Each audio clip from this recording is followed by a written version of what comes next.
Allah sizdən razı olsun, hörmətli şeyx. Quranda keçən, ey Rəbbimiz, hesab qurulduğu gün məni, valideynlərimi və möminləri bağışla duası ilə bağlı bir sualım var.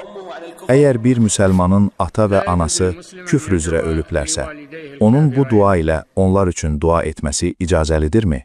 Xeyr, müsəlmanın kafir olan valideynləri üçün dua etməsi və ya onlar üçün bağışlanma diləməsi icazəli deyil. Çünki Allah Taala belə buyurmuşdur. Müşriklərin cəhənnəm sakinləri olduqları onlara bəlli olduqdan sonra, yaxın qohumları olsalar belə, Peyğəmbərə və möminlərə onlar üçün bağışlanma diləmək yaraşmaz. Peyğəmbər sallallahu aleyhi və səlləm Rəbbindən anasının qəbrini ziyarət etmək üçün icazə istədi. Allah ona icazə verdi və o, anasının qəbrini ziyarət etdi. Daha sonra onun üçün bağışlanma diləmək üçün icazə istədikdə isə Allah ona bunu qadağan etdi. Anası üçün istiğfar etməsini ona qadağan etdi.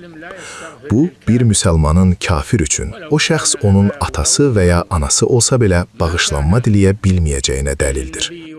Peyğəmbərə və möminlərə müşriklər üçün bağışlanma diləmək yaraşmaz, hətta onlar yaxın qohum olsalar belə.